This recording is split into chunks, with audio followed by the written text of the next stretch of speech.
안녕하세요. 평가과장입니다. 좋은 하루 보내고 계시죠? 평가가 이제, 매뉴얼이 발표가 되고 나서, 이제, 3월 2일 날 시작이 될 텐데요. 준비들 열심히 하고 계시죠? 저희 카페나 이 평가과장 채널에서, 궁금하실 때는 영상도 시청을 하시고, 또 물어보실 때도 카페에 질문하시거나 하시면 저희가 답변을 빨리 드리고 있습니다. 아마 직전, 이것이 궁금하다. 1, 2, 3, 4, 5까지 아마 시청을 하셨을 겁니다. 이것이 궁금하다는 우리 보건복지부 공고란에 올라와 있는 다변도 질의에 대한 거를 설명을 드렸었고요. 오늘, 이 시간은 궁금하면 물어봐 시간입니다. 이거 좀 재밌게 써야 되는데 다시 할까요, 이거? 질문하면, 궁금하면, 물어봐 시간은 뭐냐면 우리 카페나 우리 댓글 또는 제 이메일로 궁금하신 것들에 대한 질문을 제가 이제 좀 괜찮은 질문들 같은 경우는 제가 선정을 해가지고 우리 시청하신 분들이 같이 알면 좋을 것 같은 그런 질문들을 제가 안내해 드리고 또 설명해 드리는 시간이라고 하시면 되세요. 자, 그러면 화면 보면서 첫 번째 질문을 보도록 하겠습니다. 자, 첫 번째 질문은 뭐였냐면 급여지급 계획서 작성 시 롱텀에 입력할 때 기간을 인정서 기간대로 하면 되는지. 자, 어떻게 생각하시나요? 급여지급 계획서에 롱텀에 입력을 할 때 기간을 인정서 기간대로 입력을 하시면 되겠죠. 이거는 어려운 질문 아니신 것 같고요. 정답은 두 번째, 중과의 사례회의나 상담 후 급여지급 결과 평가 후 변경 내용이 있으면 변경 계획서에 수기록 작성해서 같이 처리해 놓아도 되는지요? 아니면 변경된 부분 작성해도 되는지요? 자, 무슨 얘기냐면 우리가 이제 2월 1일부터 바뀌게 되시잖아요. 우리 공단에 있는 전산 급여계획서를 사용하시게 되는데요. 이제 급여계획서는 공단 전산에 입력된 걸 사용을 하시고, 만약에 사례관리회의나 변경 결과를 이제 같이 전산에 입력한 계획서로 진행을 해도 되는지 가능합니다. 이거는 뭐냐면 작년, 재작년 재개관 평가 때도 이렇게 진행을 했었습니다. 따라서 무슨 얘기냐면 2월 1일부터는 그냥 급여계획서라는 부분은 변경계획서가 됐던 이런 부분들은 공단 전산을 쓰시면 확실하고요. 두 번째, 급여계획서 부분만 공단 전산으로 확인하게 되어 있습니다. 따라서 변경계획서 같은 경우는 자체계획서로 진행을 하셔도 되세요. 따라서 이 질문 같은 경우는 둘 다 가능합니다. 공단의 전산에 급여계획서를 변경을 해가지고 출력해서 철하시는 것도 인정이 되고요. 또는 1차 우리가 처음 작성됐던 급여계획서는 놔둔 상태에서 이제 변경계획서라는 부분을 별도로 구성해가지고 철하시는 것도 같이 인정이 됩니다. 따라서 둘 다 사용할 수 있다. 이렇게 봐주시면 되세요. 자, 세 번째 질문이 이분이 질문을 좀 많이 하셨네요. 질문이 짧은 것 같았는데 아니면 롱텀에 입력할 때 기간 6개월 단위 입력을 해야 하는지요? 이 부분이 정말 어렵다고 죄송하다고 하시는데 죄송할 거 하나 없습니다. 질문을 많이 해주시면 좋습니다. 다른 분들도 같이 알게 되는 부분이다 보니까 저희 카페에 지금 아마 질문왕 컨테스트 하고 있습니다. 질문을 제일 많이 하시는 분들 평가 소식 드리는 이벤트를 하고 있는데요. 카페에 와서 확인하시고 궁금한 것도 물어보시고 답변도 바로 듣고 또 질문 많이 하면 소식도 받고 굉장히 좋은 이벤트죠. 제가 생각했습니다. 그 이벤트. 자, 질문에 답을 드릴게요. 자, 롱텀 입력할 때 기간을 6개월 단위로 입력을 해야 되는지 이런 기준은 없습니다. 이런 거는 그냥 크게 생각 안 하셔도 됩니다. 이 6개월은 어디서 나온지 모르겠는데요. 이 6개월에 대한 의미는 큰 의미가 없고 이런 거는 신경 안 쓰셔도 됩니다. 자, 그럼 다른 질문하신 분들의 내용을 좀 보겠습니다. 안녕하세요. 평가 관련해 질문을 이제 한다고 하셨는데요. 이제 프로그램입니다. 43번 인지기능 프로그램과 이제 44번 여가활동 서비스에 대한 질문인데, 자, 질문 첫 번째 보겠습니다. 영상에서 연간계획서가 작성이 되어야 하고 그 다음 월간계획서가 들어와야 한다고 하셨는데 우리 기관엔 월간만 있고 연간은 없는데 연간계획서가 필수인지 궁금한 겁니다. 자, 보세요. 월간계획서만 하셔도 평가에서 큰 지장은 없습니다. 그러나 연간계획서를 제가 구성하라고 말씀드린 건 뭐냐면 이제 우리가 프로그램을 제공할 때 단순하게 예를 들어 노래 부르기가 인지인가요, 여가인가요? 기간마다 다르세요. 어느 기간은 인지로 놓는 기간도 있고요. 노래 부르기를 또 여가로 놓는 기간들도 있으세요. 연간계획 자체가 뭐냐면 우리가 제공하는 프로그램에 예를 들어 노래 부르기는 인지다. 그러면 이 노래 부르기를 했을 경우에 목적이 뭐고 이 프로그램을 해서 우리 어르신에게 좋아지는 점이 뭐고 이 프로그램 우리가 1년에 몇 회를 제공했다는 걸 연간계획으로 잡아주시라는 겁니다. 이거는 평가 매뉴얼에도 보시면은 프로그램에 대해서는 목표, 횟수 이런 내용들을 기록하게 되어 있습니다. 그거를 연간계획서로 빼는 겁니다. 그럼 연간계획서 자체는 뭐죠? 연일에 한번 작성하시면 되는 거예요. 또 보통 기관들이 매년 프로그램이 그게 크게 변동은 없으세요. 한번 프로그램 연간계획 잡아놓으시면 매년 변경사항만 이렇게 주시면 되세요. 또한 우리가 연간계획서가 중요한 건 뭐냐면 우리 프로그램을 3개월에 한 번씩 보호자 의견 수렴을 하고 보호자 또는 수급자 의견 수렴을 하셔야 되잖아요. 그 의견 수렴을 하고 연일의 프로그램에 대한 결과를 반영하셔야 되잖아요. 그럼 반영된 내역들을 연간계획에 적어놓으시면 더 좋다라는 겁니다. 필수라는 부분으로 저는 보고 있습니다. 이 연간계획서가. 그러니까 지금 만약에 이 영상을 보고 계시는 분들이 나는 월간만 한다 하시면 연간계획서 구성은 아마 저희 소식을 받으신 기관들의 연간계획표가 다 나가요. 그 안에 샘플 형태로 다 구성되어 있습니다. 따라서 그런 형태로 구성을 하시면 될 거고요. 만약에 저희 소식이 없으시면 달성하자 2000 이벤트 꼭 달성되기를 바라시면 되세요. 자, 질문에 답변을 드렸습니다.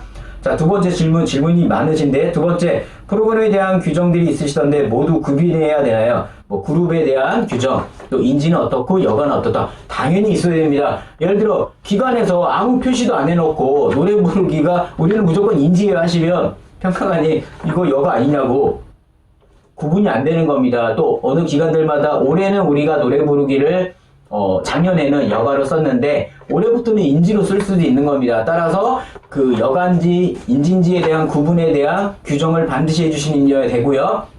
또 그룹 나눌 때도 이분이 왜 인지 기능에 예를 들면 이분이 왜 인지의 A그룹인지 B그룹인지 C그룹인지에 대한 구분에 대한 정확한 규정과 명시가 돼 있어야 되는 겁니다. 예를 들어 이분은 인지 기능 검사를 했더니만 점수가 20점 이상이므로 누구나 다 같이 수강할 수 있는 C그룹으로 놓겠다라는 그룹을 나눈 이유와 규정은 당연히 있어야 되는 겁니다. 따라서 그런 부분들도 반드시 해 주셔야 되세요. 아셨죠? 평가라는 게 그런 게 있어요. 이 영상 보시면 나는 2018년 요양원 평가 때 우리는 저런 거 없어도 점수 감점 없었어. 네, 당연히 그것도 인정해 드리겠습니다. 문제는 뭐냐면요. 그 평가관이 이번 평가에도 나온다라는 보장하실 수 있나요? 저는 제가 평가가 시작이 되면 스트레스가 이만저만 아닌 게 뭐냐면 평가관들마다 얘기가 다 달라져요. 이게 물론 같이 평가대로 진행하는 항목도 있지만 평가관들마다 보는 시각들이 다르다 보니까 달라집니다. 그러다 보니까 제가 저희 거래처님들 평가 끝나면 피드백 받아가지고 다음 평가 진행하는 기관들의 그 내용들을 계속 업데이트 하면서 나가는 게 평가관들마다 다르세요. 2018년도 때 우리는 이렇게 해서 무조건 받았으니까 우리는 무조건 이대로 해야 돼. 큰일 나실 수가 있습니다. 새로 변경되는 것들 파악하시고 또 이렇게 힘들게 평가가 진행됐었던 적도 있구나라는 걸 꼭 아셔야 됩니다. 아셨죠? 자, 다음 질문 또 볼게요. 저희는 프로그램 일지 기록 시 참여도 수행도 만족도를 상중하게 표기한 거 서술 형태로 반응 및 특이사항 작성했는데 이렇게 해도 되는지요? 상관없습니다. 제가 기본표 설명드릴 때 우리 프로그램 일지 작성하실 때 수행도 부분에서 서술로 해도 인정이 되고요. 아니면 참여도 만족도 수행도를 체크하는 형태도 인정이 되는 겁니다. 그래서 둘 다 상관은 없습니다. 이대로 계속 하셔도 되고요. 또는 체크 형태로 참여도 수행도 만족도 하셔도 됩니다. 자, 질문에 답변이 되셨나요? 자, 다음 질문 또 보겠습니다.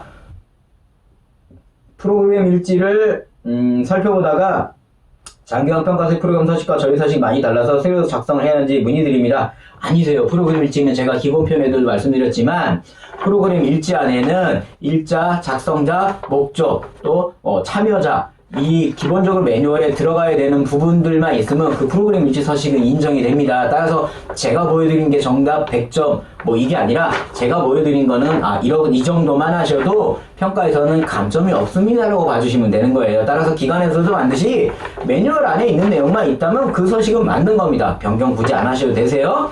또 뭐라고 적어 놓으셨냐면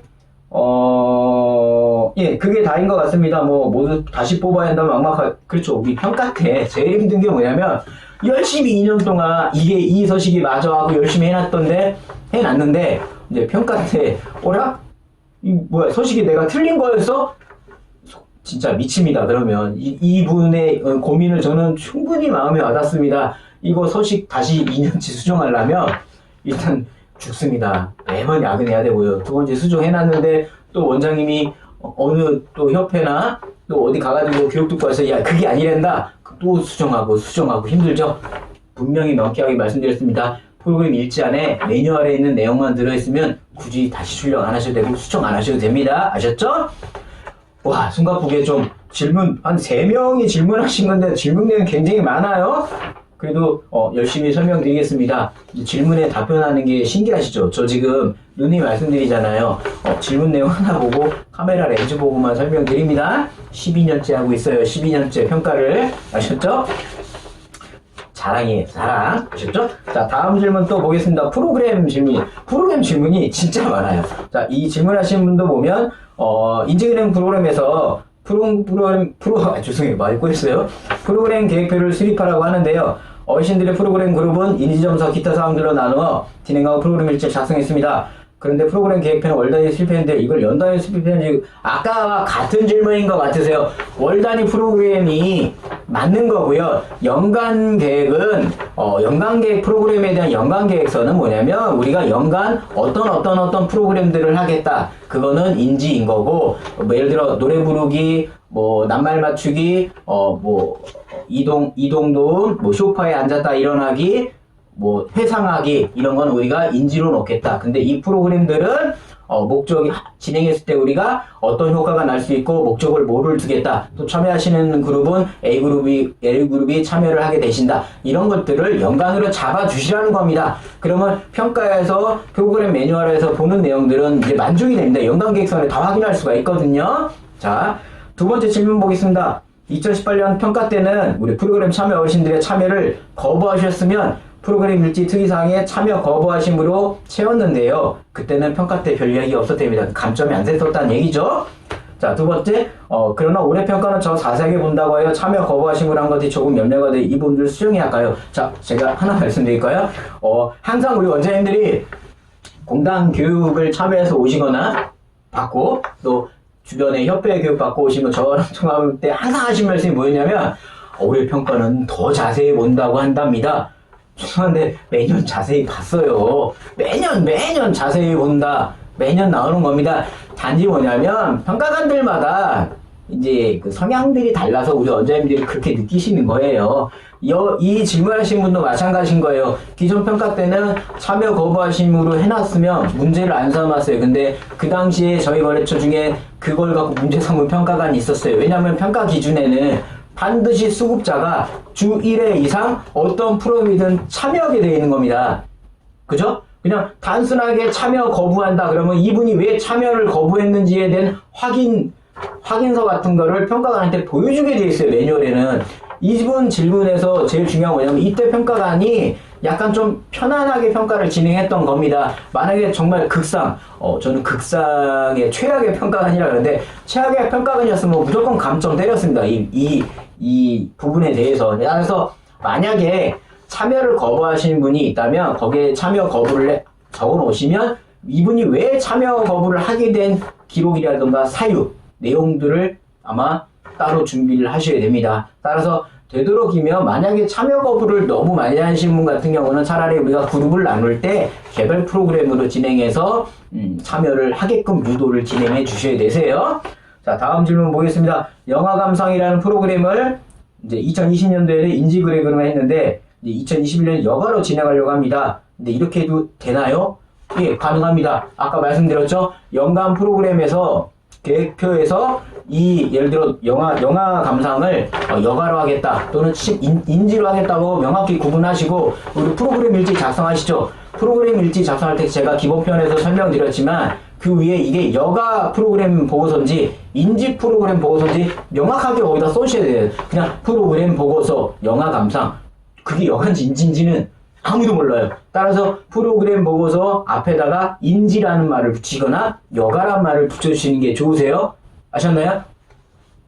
자, 이분 질문, 제가 알기로 이분이 질문을 되게 좀 도움이 많이 되는 질문들을 많이 하고 계세요. 따라서 이 시청하신 분들은 아마 이런 내용들 고민을 많이 하셨을 거예요. 되게 좀 많은, 제가 왜 그 앞선 강의에 질문 드렸던 이것이 궁금하다. 그거를 이제 공간에 다양한 질문들에 대한 답변. 그런 좀 큰 틀의 질문이라고 봅니다. 근데 지금 저한테 질문 들어오는 것들은 그 안에 세부적인, 세밀한 질문들이라고 봐요. 그래서 이런 내용들이 아마 우리 원장님들에게 정말 많은 도움이 될 것 같습니다. 자, 여기까지 질문들이 좀 어떠셨나요? 좀 도움이 좀 되시나요? 이런 내용들이 제가 지금 말씀드리고 있는 궁금하면 질문에 이 코너에 이제 영상으로 올려드릴 겁니다. 이런 영상들은 제가 아마 전에 사전 저희 채널 소개해 드릴 때 말씀을 드렸어요. 질의응답에 대한 영상을 올린다고요.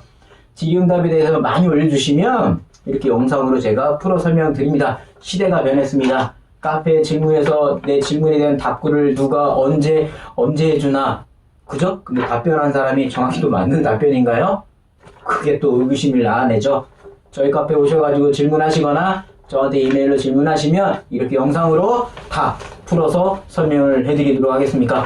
어떠셨나요? 궁금하면 질문의 코너 많은 질문 해주시면 되세요. 질문한 콘테스트도 꼭 참여하시고요. 저는 평가과장이었습니다. 감사합니다.